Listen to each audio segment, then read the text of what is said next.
বল মা আমি দাঁড়াই কোথা, বল মা আমি দাঁড়াই কোথা। আমার কেহ নাই শঙ্করী হেথা, কেহ নাই শঙ্করী হেথা। বল মা আমি দাঁড়াই কোথা, বল মা আমি দাঁড়াই কোথা।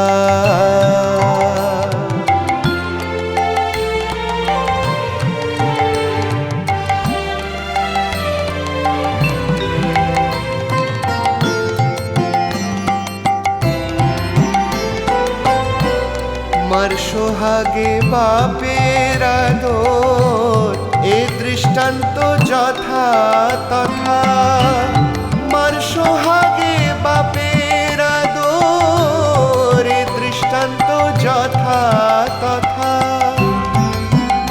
যে বাপ বিমাতাকে শিরে ধরে এমন বাপের ভরসা বৃথা। বিমাতাকে শিরে ধরে এমন বাপের ভরসা বৃথা। বল মা আমি দাঁড়াই কোথা, বল মা আমি দাঁড়াই কোথা।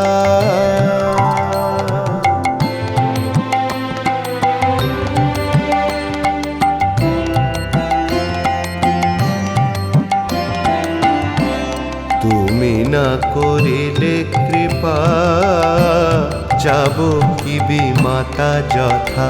যদি বিমাতা আমায় করেন কোলে দেখা নাই আর হেথা সেথা। প্রসাদ বলে এই কথা মা বেদাগমে আছে গাথা। প্রসাদ বলে এই কথা মা বেদাগমে আছে গাথা। ও মা যে জন তোমার নাম করে তার হাড়মালা আর ঝুলি কাঁথা। যে জন তোমার নাম করে তার হাড়মালা আর ঝুলি কাঁথা। বল মা আমি দাঁড়াই কোথা, বল মা আমি দাঁড়াই কোথা।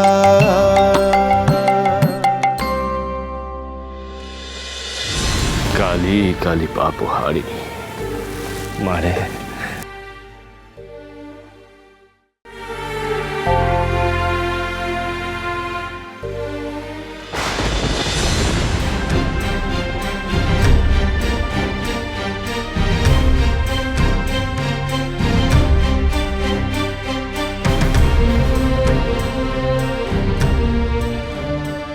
কি ওই অসত্য গাছের কোটরের মধ্যে থেকে আলো নির্গত হচ্ছে কেন?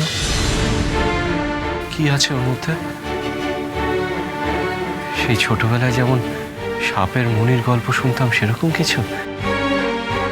কিন্তু কই, সাপের মণি হলে তো নীলাভ বর্ণের হবে, এ তো সোনালী বর্ণের। ভেতরে কি তবে হাত ঢুকিয়ে দেখবো যে কি রয়েছে ওখানে? তাই দেখি তবে। জয় মা। বাহ, আরে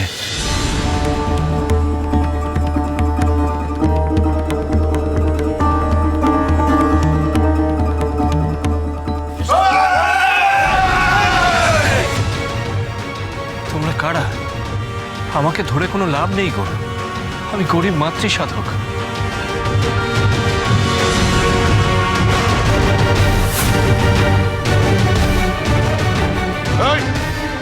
বেঁধে ফেল। দেখি আমাকে মারছো কেন গো? না না, আমার কাছে কিছু নেই, বিশ্বাস করো আমার কাছে কিছুই নেই। ওই পালা গানকে আমি সামান্য কটা পয়সা মাত্র পেয়েছি, আমার এই ঝোলাতে আছে। তোমার কাছে আমরা কিছুই চাই না সাধক। তাহলে আমাকে বাঁধলে কেন তোমরা? কারণ তোমাকে প্রাণে বাঁচতে দেওয়া যাবে না। আমাকে মেরে কি লাভ তোমাদের? যতদূর মনে পড়ে আমি তো তোমাদের কোনো ক্ষতি করিনি, আমি তো চিনিও না তোমাকে। হ্যাঁ, তুমি আমার কোনো ক্ষতি করনি ঠিকই, কিন্তু তুমি আমার মনিবের ক্ষতি করেছ, তাই মরতে তোমাকে হবেই। না না না, বিশ্বাস করো, আমি জ্ঞানও তো আমার জীবনে কোনোদিন কারো ক্ষতি করিনি, বরং আমি মানুষের মঙ্গল করারই চেষ্টা করেছি। কিন্তু তুমি করেছো। আচ্ছা বেশ, তো বলো তোমাদের প্রভু কে? কে তোমাদের মনিব? কি ক্ষতি করেছি তার? সে কথার উত্তর দিতে আমি বাধ্য নই। মৃত্যুর জন্য প্রস্তুত হও। না,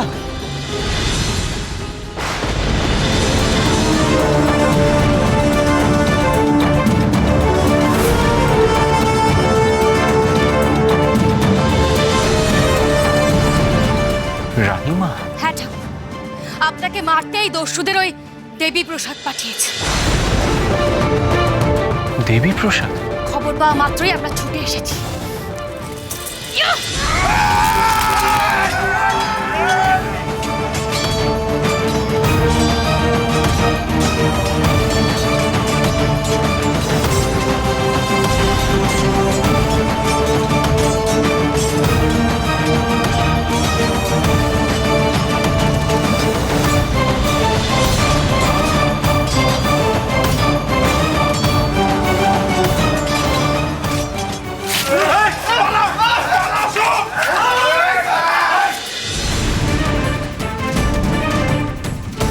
ঠাকুরের বাঁধন খুলে দাও।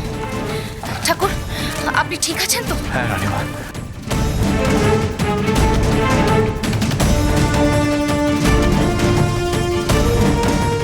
রানীমা, আমি ঠিকই আছি, তবে আপনি যদি ঠিক সময় না এসে পড়তেন রানীমা, আমি হয়তো প্রাণেই বাঁচতাম না। আপনি আমার প্রাণ বাঁচিয়েছেন রানীমা। আজকে যদি আমাদের আসতে দেরি হয়ে যেত তাহলে কত বড় একটা সর্বনাশ হয়ে যেত। রানীমা, মৃত্যু ভয় আমার নেই, মরতে আমি ভয় পাই না। কেবল আমার যদি কিছু হয়ে যায় তাহলে 3টে মনুষ্য জীবন সহায়হীন হয়ে যাবে।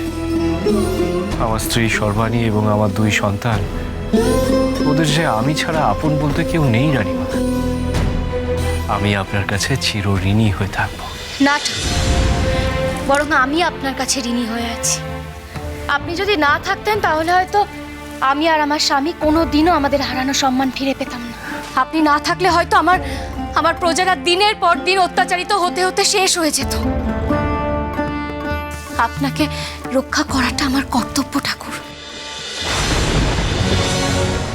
ঠাকুর, আপনার হাতে এটা কি? ও, এই এই মূর্তিখানি। এবার এই অদ্ভুত ঘটনা রানীমা, আমি পালাগানের আসর শেষ করে ওই বাড়ির পথে যাত্রা করছিলাম, তখন এই জঙ্গলের মধ্যে হঠাৎ দেখি যে এই অসত্য গাছের কোটর থেকে কেমন সোনালি আলো নির্গত হচ্ছে, কি যেন জল জল করছে ভেতরে। তারপর আমি হাত ঢুকিয়ে এই মূর্তিখানা পেলাম। আমি যখন অবাক হয়ে ভাবছি যে বিগ্রহ নিয়ে আমি কি করব, তখনই ওরা সবাই চলে এলো।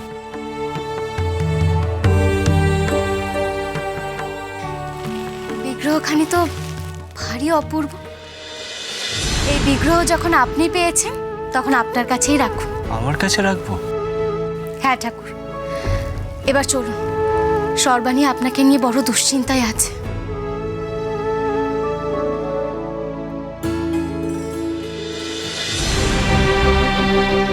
মা মা উনি এখনো ফিরলেন না। আর রানীমা ওনার কাছে পৌঁছতে পেরেছেন কিনা সেটাও তো আমি জানি না মা। উনি উনি কখন ফিরবেন মা? উনি কখন ফিরবেন আমাকে বলো না। আমার ওনাকে নিয়ে বড় ভয় করছে মা, ওনাকে নিয়ে বড় ভয় করছে আমার। বৌঠান, ও বৌঠান, উনি উনি ফিরলেন? হ্যাঁ, তুমি শান্ত হও। উনি ফিরলে তুমি ঠিক বুঝতে পারতে।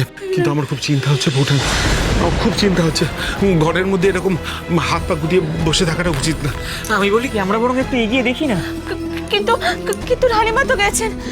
এই রাতের অন্ধকার আপনারা দুজনে মানে সর্বাণী, সর্বাণী।